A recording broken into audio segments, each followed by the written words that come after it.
오늘 설교 말씀의 제목은 하나님께 가까이 입니다. 이때 19절의 말씀의 마지막 구절, 오늘 쭉 따서 하나님께 가까이 가느냐라고 생각을 해봤습니다.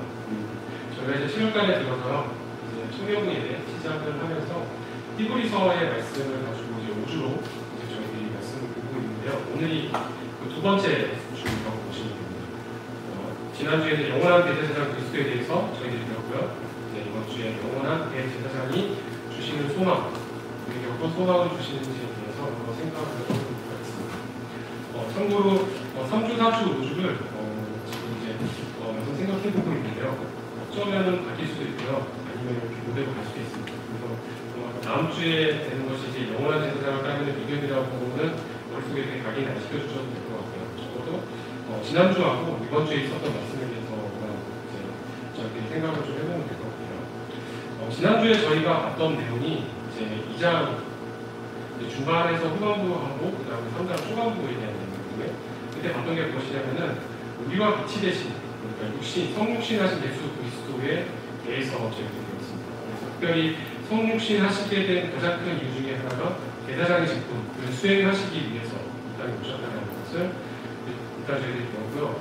그런데 그 예수님께서는 모세보다, 그러니까 율법이 제시하는 것보다 더 확실한 율법의 완성을 이루기 위해서 오셨다는 것을 저희들이 배워서 그 모범 대신 예수 그리스도를 따르는 것, 그것이 저희들에게 가장 필요한 본분이다라는 것을 지난주 말씀을 통해서 배웠습니다. 오늘은 이제 그것을 조금 더 깊이 있게 들어가 보는데 왜 굳이 예수님께서 오셔야 하는가에 대한, 그리고 그것이 우리에게 어떤 의미를 던져주는가에 대한 부분을 좀 보려고 합니다. 그래서 오늘 내용을 잠깐 보면요, 한 세 부분으로 이렇게 나눌 수가 있습니다.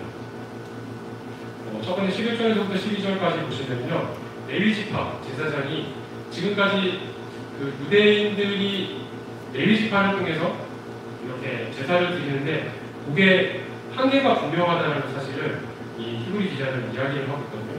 그리고 그 한계를 누가 극복할 수 있느냐? 예수 그리스도께서 극복하실 수 있으시다라고 해서 13절에서부터 17절까지 이야기를 하고 있습니다. 그래서 특별히 레위지파에서 항상 제사장이 배출이 되었는데 여기서는 독특하게도 예수님께서 유다지파의 제사장, 유다지파의 출신의 제사장이신데 그 거기에 대한 특별함에 대해서 이야기를 하고 있습니다.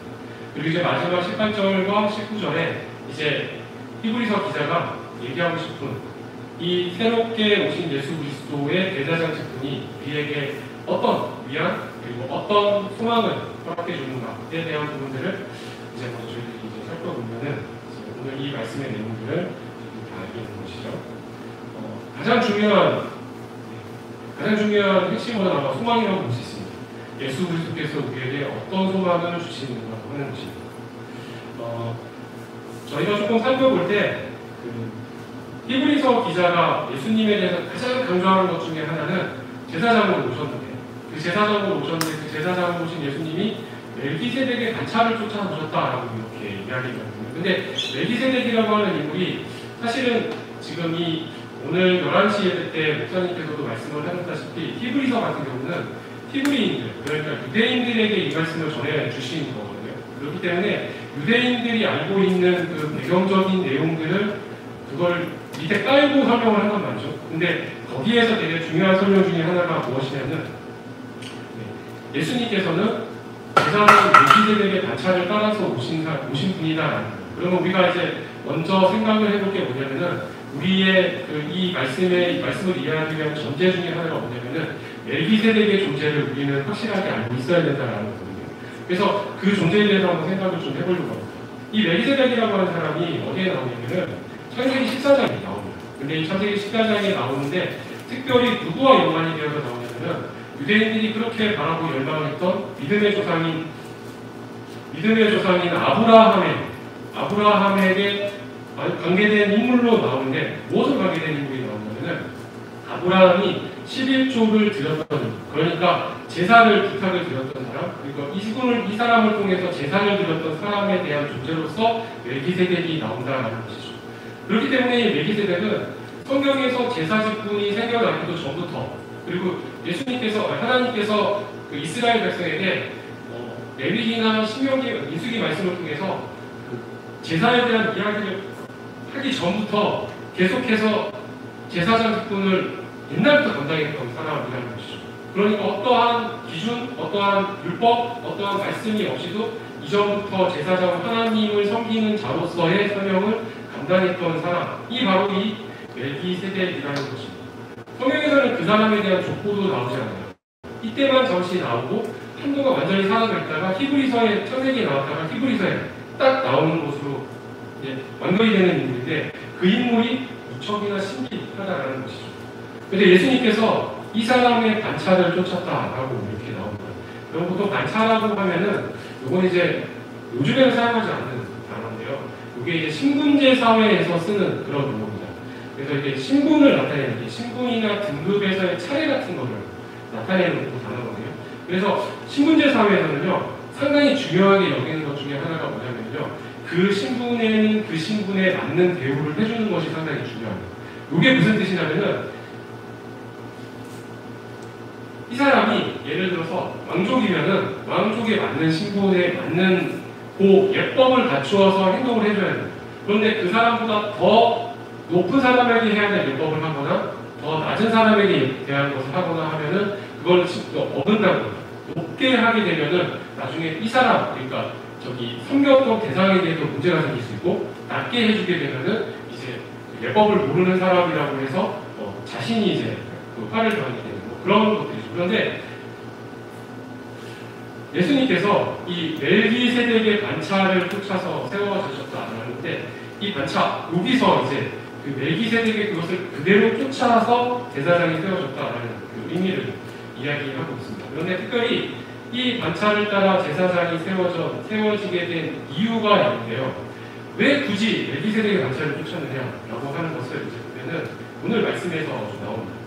레위계통의 제사직분을 만미하면서 온전함을 얻을 수 있었으면 백성이 그 안에서 율법을 받았으니 어찌하여 아론의 반차를 따르지 않고 멜기세덱의 반차를 따르는 한 제사장을 세울 필요가 있느냐라고 하는 11절의 말씀에서 어느 정도 저희들이 생각을 해볼 수가 있어요. 여러분 혹시 이거 영화 아십니까? 건축가 게임을 혹시 보셨나요? 여러분 한 2012년도에 나온 영화인데 여러분 한 초등학교 때쯤 되겠죠? 어쨌든 보셨을지 안 보셨을지 모르는데 여기서 이 장면, 그러니까 많은 명장면들이 있지만 그 중에 특별한 장면이 이 장면이에요. 저는 이 장면이 정말 명장면이라고 생각하고 이 대사가 정말 명대사라고 생각하는데 혹시 이때 무슨 대사가 나오는지 아세요? 혹시 모르셨나요? 이때 나오는 대사가 뭐예요? 납득이 한 대사라 납득이 하는 그 대사를 딱 하는 겁니다.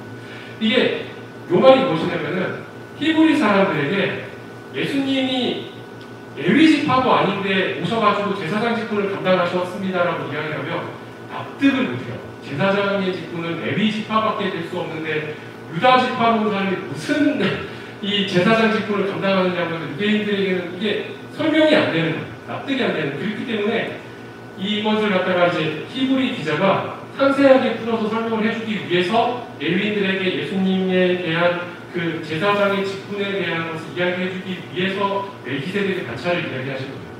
유대인들에게 있어서는 되게 유명한 아브라함조차도 일단 한번 굽고 들어간 그리고 그 제사 제물을 바친 제사장이 멜기세덱인데 그 멜기세덱의 반차를 쫓으신 예수님이라고 딱 하면은 거기에 대한 정통성과 명분이 완전히 확실하게 보장이 된다는 거예요. 근데 세상 그 다른 말씀에서는 절대로 이 멜기세덱의 반차를 쫓았다는 것을 설명을 하는 구절이 없어요. 왜냐하면은 이 히브리서 기자만이 그러니까 유일하게 히브리인들에게 하나님에 대한 말씀을 예수 그리스도의 제사장 직분을 제대로 설명하기 위해서 이렇게 얘기를 하고 있는 겁니다. 그래서 그 부분을 우리가 이제 이렇게 이 부분을 통해서 생각을 해볼 수 있는 거예요. 율법을 주셨는데 이게 제사장 직분을 통해서 율법이 주어지는데도 불구하고 이게 지금까지 레위 지파가 했던 제사장의 제도나 직분은 한계가 분명히 있었다라는 것을 자기들도 알고 있거든요. 왜냐하면 이게 매년 한 번씩 대속죄일이라고 해가지고 대제사장은 물론 대제사장들과 이스라엘 백성들 모두가 죄를 씻어야 되는 그 기간이 있습니다. 대속죄일이라고 합니다.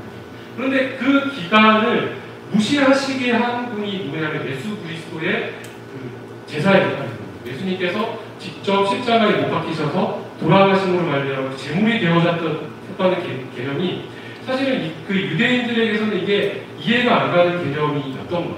그렇기 때문에 이제 이 레위세덱의 관찰을 쫓았더라고 이렇게 이야기를 하고 있는 겁니다.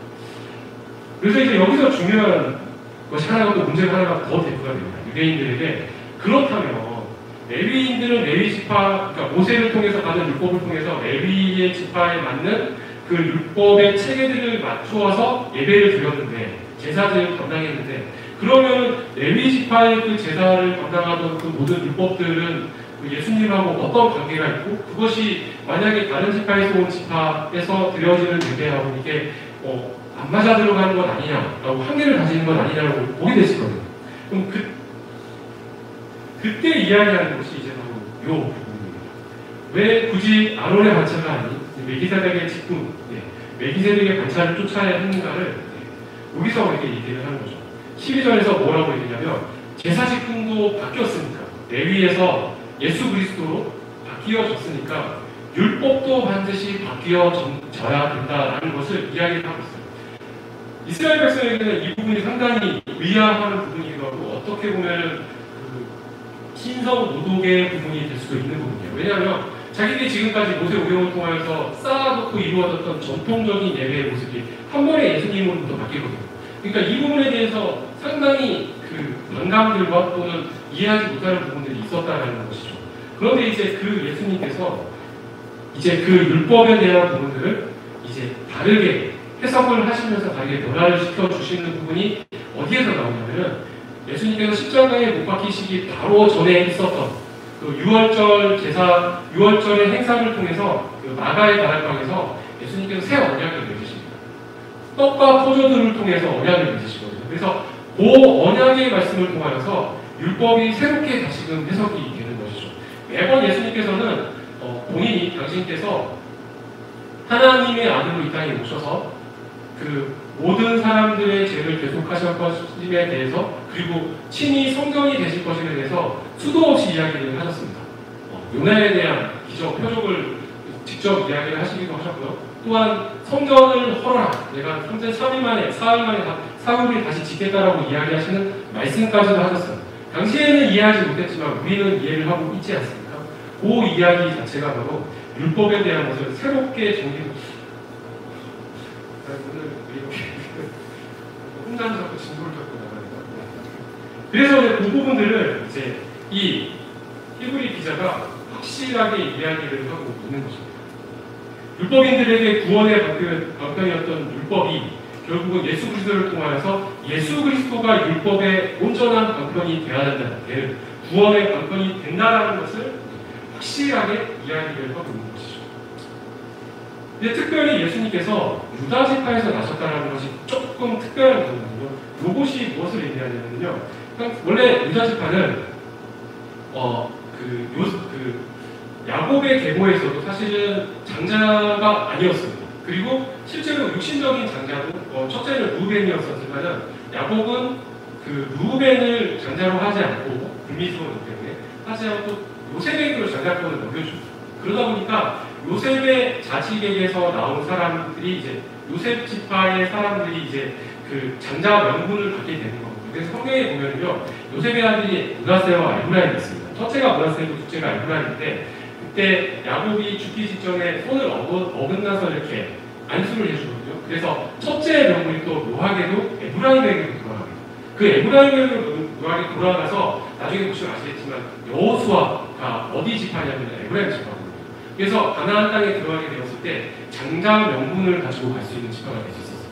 그런데 놀랍게도 이때 어떤 일이 생기냐면은 우리가 잘 알고 있는 찬양 중에 하나가 있잖아요. 이산지를 내게 주셔서. 이거 혹시 누가 얘기한 건지 아십니까? 갈렙이라고 하는 사람이 여호수아에게 요청을 했습니다. 이 성이 치기에 정말 힘들고 정말 어려웠지만은 저에게 주신다면 제가 이것을 하겠습니다라고 하는 그 이제 고백을 하는 거거든요. 근데 그 갈렙이 누구냐면 유다 지파입니다. 그래서 그 창세기에서도 사실은 그 장자의 그 영적 장자의 권한을 야곱이 죽으면서 유다에게 넘겨주거든요. 근데 이제 그게 이렇게 계속 세월을 지내면서 내려오다가 성경 곳곳에서 유다 지파가 전체를 대변하게 되는 경우들이 조금씩 생겨나요. 그렇게 하다가 결국은 이제 예수님께서 유다 지파에서 나심을 통하여서 이제 이것을 완전히 확고하게 만들어 버리게 되는 이제 그 명분이 다 생기시게 되는 거거든요. 유다 지파에서 나오신 예수님께서 왕직과 제사장을 동시에 겸하게 되는 그것을 이 지금 히브리 기자는 이야기를 하고 있는 것이죠.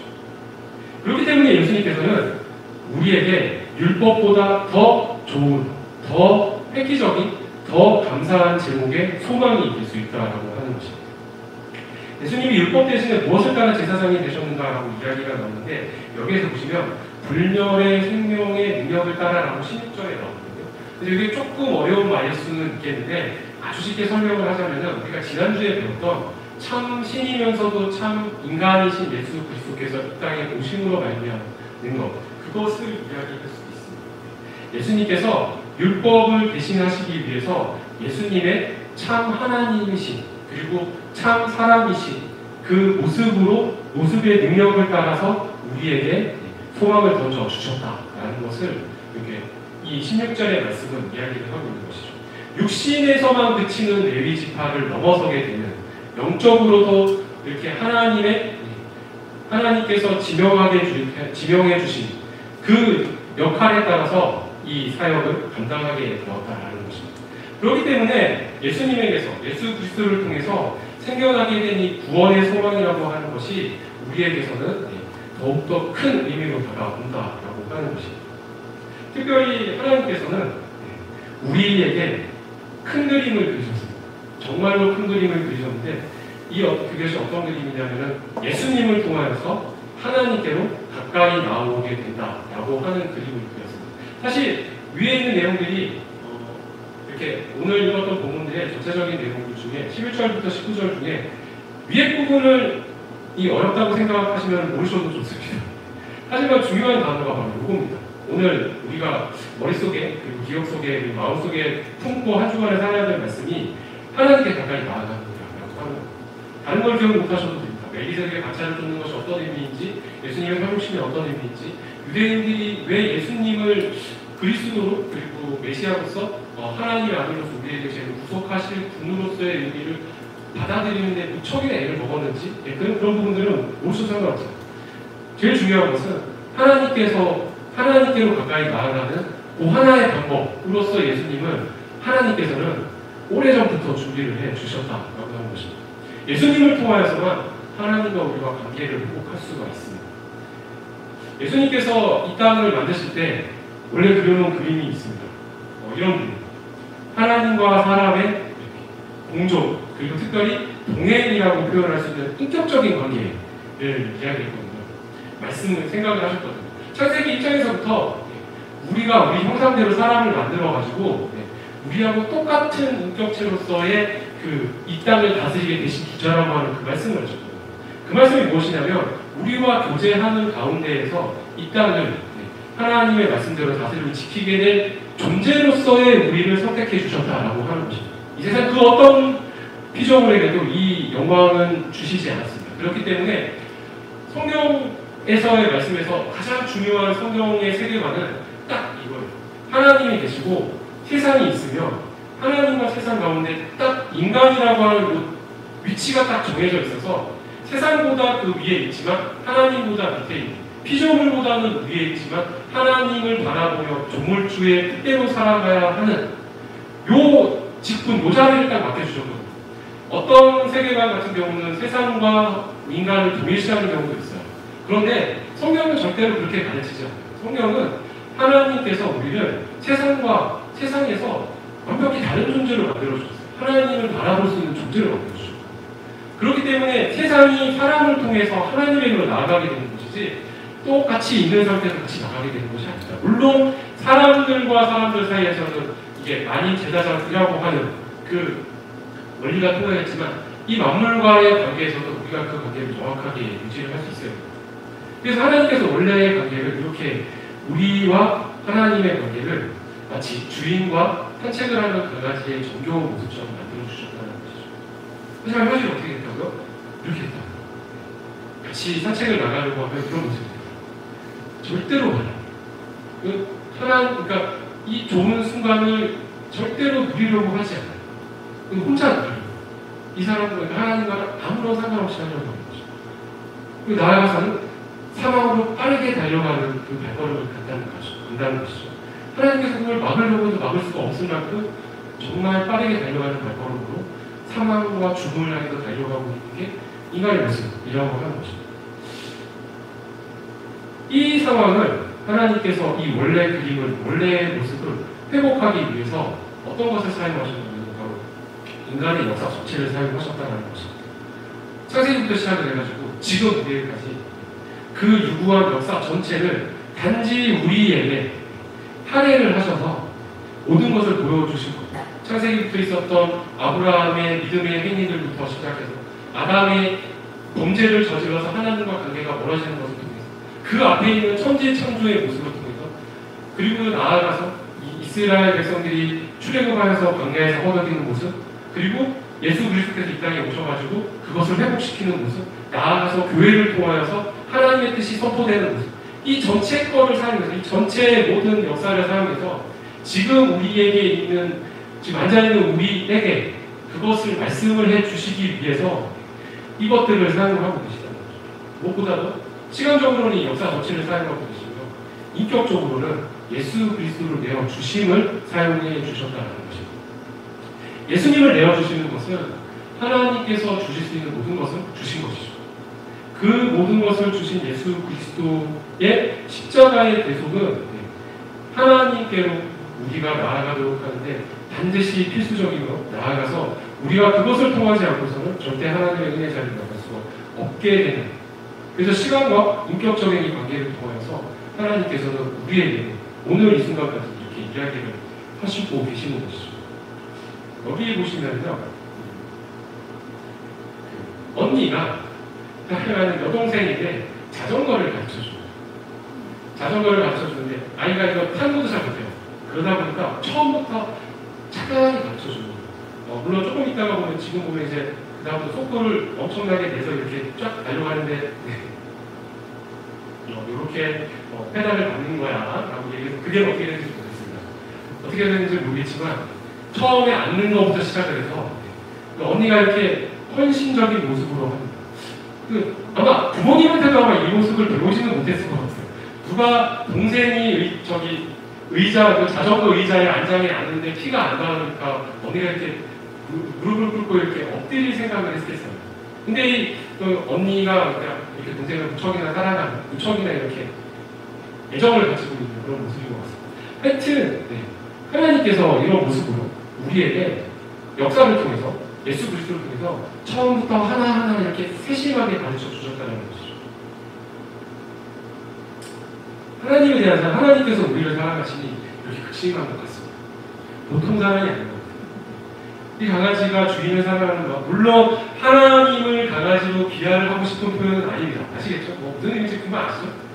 근데 이런 강아지가 있다는 것이 너무 놀랍습니다. 이게 알고 나면 알수록 이게 더 이렇게 마음이 가게 되는 그런 느낌인 것 같습니다. 어떻게 이런 강아지가 있을까요? 어떻게 이런 사람이 있을까요? 그러면 교육으로도 할 수 없을 것 같습니다. 훈련으로도 절대 할 수 없을 것 같습니다. 이 강아지는 천성적으로 이렇게 사랑이 풍성한 강아지이지 않았을까 그런 생각이 들 정도로 이렇게 주인의 마음을 찾는 예수 그리스도를 보내주신 하나님의 사랑이 어떤 의미에서는 이런 것 같습니다. 나를 향한 하나님의 사랑이라고 하는 것이 성경을 통해서 인류 전체 역사를 통해서 예수 그리스도를 통해서 이렇게 바로 나를 향해서 다이렉트로 다가오고 있다는 사실을 우리는 잊지 말아야 될 것 같습니다. 하나님의 놀라운 은혜가 바로 이거거든요. 모든 것을 다 포기하시면서까지 우리에게 주시는 일. 근데 우리는 그것을 모르는 듯, 없는 듯, 잊은 듯, 상관없는 듯 하고 지내면서 마치 않습니다. 그런 모습으로 살아갈 때 하나님의 은혜에 너무나도 매우막한 모습은 아닐까라는 생각을 해봅니다. 예수 그리스도를 통해서 우리에게 주신 것이 이 두 가지입니다. 하나님과의 관계가 회복이 되었다는 것이, 그리고 예수 그리스도를 본받음으로써 지난주에 배웠죠. 이 관계가 더욱더 돈독한 관계, 더욱더 아름다운 관계로 지속될 수 있다는 것입니다. 우리에게 주어져 있는 삶의 자리, 삶의 시간, 삶의 영역은요, 반드시 이 모습이어야 하나님과의 더욱더 가까워지는 관계, 멀어지는 관계가 아니라 하나님 은혜 안에 더욱더 나아가는 관계가 됩니다. 그러기 위해서 우리는 그리스도를 붙잡아야 하는 것이죠. 유대인들이 예수님의 존재에 대한, 예수님의 사역에 대한 것이 이해가 되지 않았을 때는 전혀 예수님에게 무릎을 꿇을 수 없었을 것입니다. 하지만 히브리 기자는 예수님의 그 사역의 의미, 십자가의 의미, 예수님의 부활하심의 의미, 예수님의 그 모든 우리를 향한 구속 사역의 그 의미들을 이세계 가사를 통하여서부터 시작해서 설명하였을 때, 그것이 이해되었을 때 하나님의 더 놀라운 사랑, 지금까지 있었던 율법에서 느껴졌던 하나님에 대한 공의의 모습보다 그 크신 하나님의 사랑의 모습을 더욱더 깊이 있게 깨닫지 않았을까라고 생각합니다. 나아가서 우리는 사실 유대인들처럼 율법이 주어져 있던 사람은 아니었습니다. 하나님께서는 처음부터 우리에게 사랑으로 오셨습니다. 예수 그리스도를 통한 하나님의 은혜와 사랑, 그리고 그 은혜와 사랑이 이제는 우리가 어떤 모습으로 보여줘야 되냐면, 예수 그리스도께서 베풀어줬던 그 사랑을 하나님께서 주신 말씀의 공의를 쫓아 살아감을 통하여서 이 세상 가운데서 믿음의 백성의 삶의 모습이, 그리스도의 삶의 모습이 이렇다 하는 것을 보여주는 것, 그것이 바로 우리가 해야 될 일이라고 생각합니다. 아무쪼록 우리가 예수 그리스도를 통해서 하나님께서 우리에게 부어주셨던 놀라운 크신 은혜를 깨닫고 나아가서 하나님께서 우리에게 원하시는 그 삶의 모습을 회복하고 더욱더 깊이 있게 나아감을 통하여서 더욱더 주님과 가까워지고, 더욱더 하나님의 은혜의 자리로 나아가고, 더욱더 하나님의 자녀다운 모습으로 살아가는 믿음의 백성이 될 수 있기를 주님